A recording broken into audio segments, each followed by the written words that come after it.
বিসমিল্লাহির রহমানির রহিম। স্বাধীনতা প্রিয়, গণতন্ত্র প্রিয় দেশবাসী, আসসালামু আলাইকুম।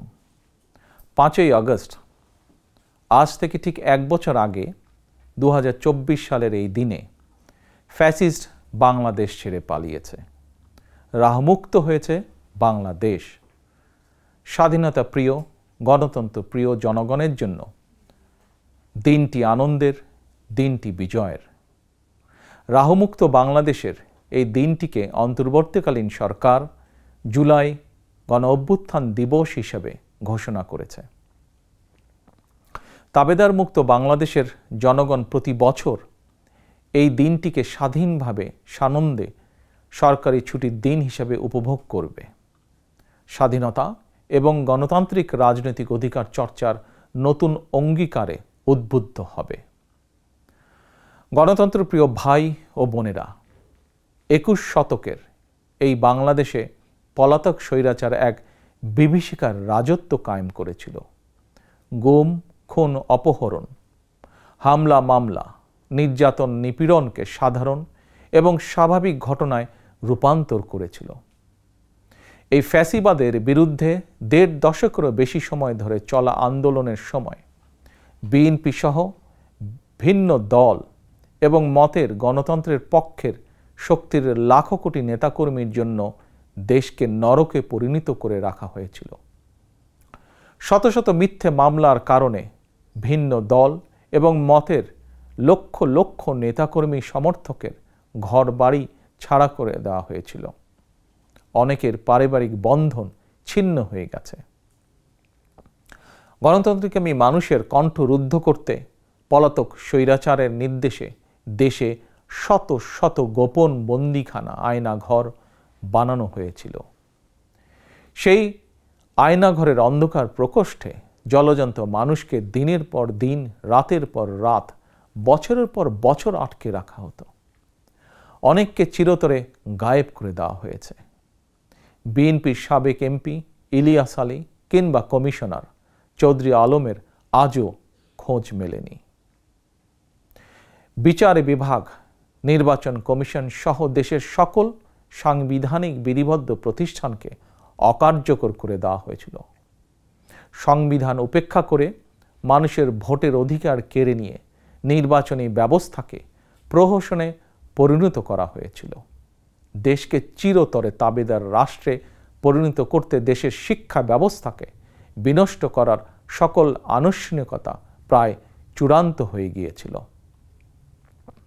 বই খাতা কলমের পরিবর্তে রাজনীতির নামে শিক্ষার্থীদের হাতে তুলে দেওয়া হয়েছিল লগি, বৈঠা, হাতুড়ি বা চাপাতি। বিপর্যস্ত করে দেওয়া হয়েছিল দেশের অর্থনীতি। ব্যাংকগুলোকে দেউলিয়া করে ফেলা হয়েছিল।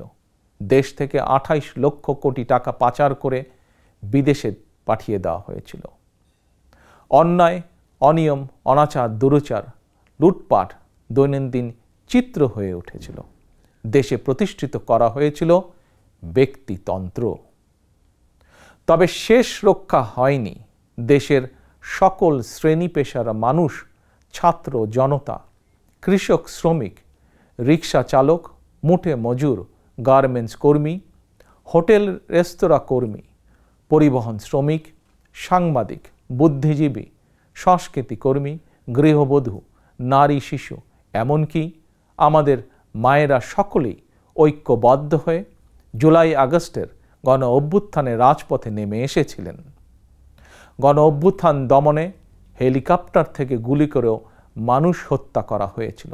এমনকি কোলের শিশুটি পর্যন্ত রক্ষা পায়নি। শহীদ আবু সাইদ, ওয়াসিম, মুগ্ধ, আমাদের এইসব সাহসী সন্তানদের বুকে গুলি করে হত্যা করা হয়েছে। শুধুমাত্র 2024 সালের জুলাই আগস্টের গণ অভ্যুত্থানে 1,500-এরও বেশি মানুষ শহীদ হয়েছেন। ছাত্র জনতা, কৃষক, শ্রমিক, নারী, শিশু, বৃদ্ধ, সাংবাদিক, শ্রমজীবী, পেশাজীবী, ফ্যাসিস্টের গুলির নিশানা থেকে কাউকেই রেহাই দেওয়া হয়নি। এই অভ্যুত্থানে আহত হয়েছেন কমপক্ষে 30,000 মানুষ। হাত পা, শরীরের অঙ্গ প্রত্যঙ্গ হারিয়ে আমাদের শত শত সন্তান শত শত ভাই ও বোনেরা চিরতরে পঙ্গু হয়ে গিয়েছেন, কিংবা চোখ হারিয়ে আজীবনের মতন অন্ধ হয়ে গিয়েছেন বহু মানুষ। এজন্যই আমি বলি, 1971 সাল ছিল স্বাধীনতা অর্জনের যুদ্ধ, আর 2024 সাল ছিল স্বাধীনতা রক্ষার যুদ্ধ। 1971 সালে শহীদ মুক্তিযোদ্ধাদেরকে বাংলাদেশ ভোলেনি। 24-এর গণ অভ্যুত্থানে শহীদদেরকেও বাংলাদেশ ভুলবে না। 71 সাল থেকে আজ পর্যন্ত দেশ এবং জনগণের স্বাধীনতা অর্জন, স্বাধীনতা রক্ষা, স্বৈরাচার এবং ফ্যাসিবাদে বিরোধী আন্দোলন, গণতন্ত্র পুনঃপ্রতিষ্ঠার আন্দোলন, এভাবেই ইতিহাসের প্রতিটি বাঁকে বাঁকে লাখো মানুষ হয়েছেন শহীদ। আজকের এই দিনে আমি আবারও সকল শহীদদের অবদানকে শ্রদ্ধাভরে স্মরণ করছি। আহতদের দ্রুত আরোগ্য লাভের জন্য আল্লাহর দরবারে প্রার্থনা করছি। প্রিয় দেশবাসী, দেশ এবং জনগণের স্বাধীনতা এবং অধিকার প্রতিষ্ঠার জন্য নিজের জীবন বিলিয়ে দিয়ে শহীদগণ আমাদেরকে ঋণী করে গেছেন। এবার শহীদদের প্রতি আমাদের ঋণ পরিশোধের পালা। শহীদ পরিবারের কাছে সমগ্র বাংলাদেশ ঋণী। দেশে জনগণের রাজনৈতিক এবং অর্থনৈতিক ক্ষমতায়ন নিশ্চিত করে সাম্য, মানবিক মর্যাদা, সামাজিক সুবিচার প্রতিষ্ঠার মাধ্যমে একটি ইনসাফ ভিত্তিক গণতান্ত্রিক মানবিক বাংলাদেশ গঠনের মাধ্যমেই আমরা শহীদদের প্রতি ঋণ পরিশোধ করতে পারি। স্বাধীনতা প্রিয়, গণতন্ত্র প্রিয় ভাই ও বোনেরা, একটি গণতান্ত্রিক বাংলাদেশ প্রতিষ্ঠার প্রথম এবং প্রধান রাজনৈতিক উদ্যোগ হচ্ছে জনগণের সরাসরি ভোটে জনগণের প্রতি দায়বদ্ধ, জনগণের কাছে জবাবদিহিমূলক একটি রাষ্ট্র এবং সরকার প্রতিষ্ঠা। জনগণের কাছে দায়বদ্ধ একটি সরকার প্রতিষ্ঠার জন্য বর্তমান অন্তর্বর্তীকালীন সরকার কাজ করছে। প্রিয় ভাই বোনেরা, বিগত 1.5 দশকের ফ্যাসিবাদী আন্দোলনের সঙ্গে স্বাধীনতা পরবর্তী 3-3.5 বছরের সময়কাল ছাড়া আর কোনো শাসনামলের তুলনা চলে না। সুতরাং আমি সবাইকে বিনীতভাবে আহ্বান জানাবো, হিটলারের নাৎসিবাদ সম্পর্কে যেমন কেউ গৌরব করে না, পলাতক ফ্যাসিস্ট এর শাসনকাল নিয়েও গৌরব করার কিছুই নেই। ডাকাতি করে কিছু সম্পদ চ্যারিটি করলেও জনগণের চোখে ডাকাত যেমন গ্রহণযোগ্য নয়, তেমনি অন্তর্বর্তীকালীন সরকারের ব্যর্থতা খুঁজতে গিয়ে কৌশলে পলাতক ফ্যাসিস্টদের পক্ষে সাফাই গাওয়াও তেমন গ্রহণযোগ্য হতে পারে না। যারা কৌশলে ফ্যাসিবাদী শাসনের সঙ্গে বর্তমান অন্তর্বর্তীকালীন সরকারের তুলনা করতে চান, তাদেরকে স্মরণ করিয়ে দিয়ে বলতে চাই, 5ই আগস্ট বাংলাদেশে যা ঘটেছে এটি শুধু বাংলাদেশ নয়, বিশ্বের ইতিহাসেও মনে হয় নজিরবিহীন। 5ই আগস্ট গণভবন ছেড়ে ফ্যাসিস্ট পালিয়েছে। সংসদ ভবন রেখে তথাকথিত সাংসদ পালিয়েছে। আদালত ছেড়ে প্রধান বিচারপতি পালিয়েছে। বায়তুল মোকাররম ছেড়ে প্রধান খতিব পালিয়েছে। ক্যাবিনেট ছেড়ে মন্ত্রীরা পালিয়েছে। ফ্যাসিস্টের দোসররা গা ঢাকা দিয়েছে। তবে উদ্বেগের বিষয় হচ্ছে, পলাতক এই ফ্যাসিস্টের চক্রের মনে এখনো কোনো অনুতাপ, অনুশোচনা নেই।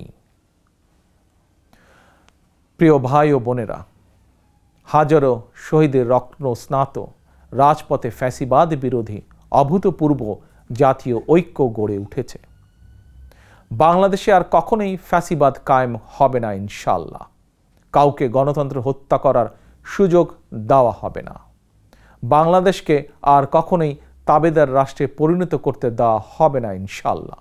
আমি মনে করি এসব প্রশ্নে জাতীয় ঐক্য বহাল আছে, থাকবে ইনশাআল্লাহ।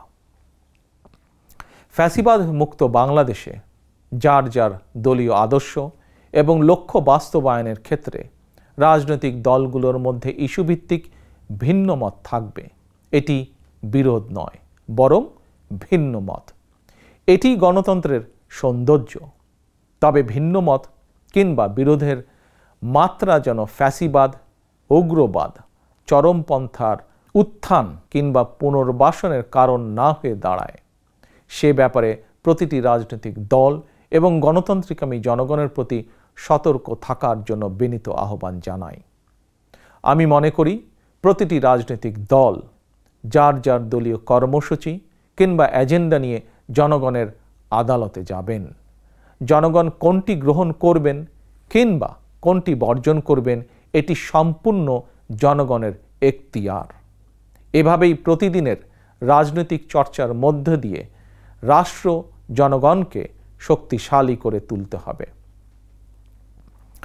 প্রিয় ভাই ও বোনেরা, স্থানীয় সরকার থেকে আরম্ভ করে জাতীয় সংসদ পর্যন্ত প্রতিটি স্তরে জনগণ যখন সরাসরি নিজের পছন্দের প্রার্থীকে নিজের ভোট প্রয়োগ করে প্রতিনিধি নির্বাচন না করবে, সরকার গঠন কিংবা সরকার পরিবর্তনের ক্ষমতা অর্জন করতে না পারবে, ততদিন পর্যন্ত রাষ্ট্র এবং সরকারে জনগণের ক্ষমতা প্রতিষ্ঠিত হবে না।